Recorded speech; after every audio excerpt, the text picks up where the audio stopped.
رام کوٹ قلعہ میرپور پاکستان کے سب سے شاندار قلعوں میں سے ایک ہے۔ اس کی تاریخ اتنی ہی بھرپور متنوع ہے جتنی کہ اس کی شاندار فن تعمیر۔ قلعہ کا نظارہ دلکش ہے۔ یہ پانی سے گری ہوئی پہاڑی کے اوپر ہے۔ اس کی دل فریب خوبصورتی اور شاندار نظاروں کی وجہ سے وہاں کرنے اور دیکھنے کے لیے بہت کچھ ہے۔ پاکستان کے مشہور ترین ڈیموں میں سے ایک مشہور منگلا ڈیم آزاد جموں و کشمیر میں دریائے جہلم کے قریب پکنک منانے کے بہترین مقامات میں سے ایک ہے۔ اگر آپ اس علاقے کا دورہ کرنے کا ارادہ رکھتے ہیں تو تاریخی رام کوٹ قلعہ کے پاس رکنا نہ بھولیں، جو دریائے جہلم کے قریب ہے۔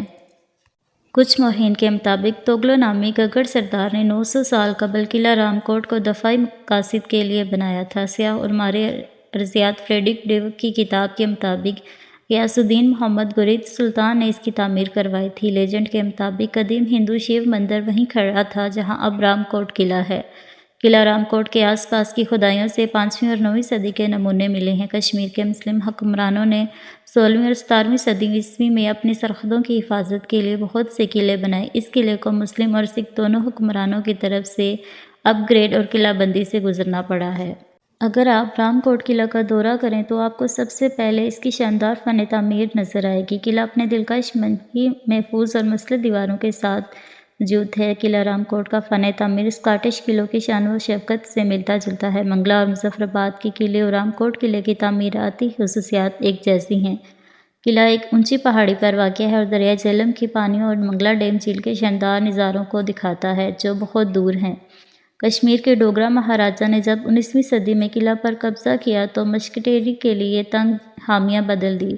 یہ قلعہ اب یونیسکو کا عالمی ثقافتی ورثہ ہے۔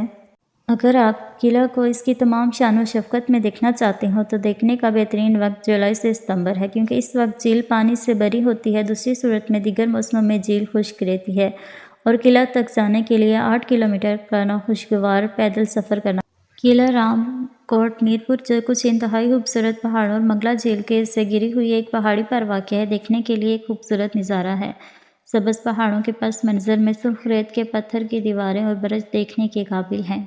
دیوار والے علاقے میں صرف ایک داخلی دروازہ ہے۔ ممکنہ طور پر قلعہ کو حملے اور حملوں سے محفوظ رکھنے کے لیے قلعہ کی اندرونی ڈھلوانیں توپوں کو رکاوٹوں تک پہنچانا ممکن بناتی ہیں، اور یہ محراب والا دروازہ 2 چوکیداروں کے درمیان ہے۔ جیسے ہی آپ سیڑھیوں سے قلعہ میں داخل ہوں گے آپ کو قلعہ رام کوٹ میں ایک صحن ملے گا۔ صحن کے ہر طرف کمرے ہیں۔ چوک میں سپاہی جنگ میں جانے سے پہلے جمع ہوتے۔ صحن ایک خوبصورت جگہ ہے اور سیر و تفریح سے وقفہ لینے اور آرام کرنے کے لیے ایک بہترین جگہ ہے۔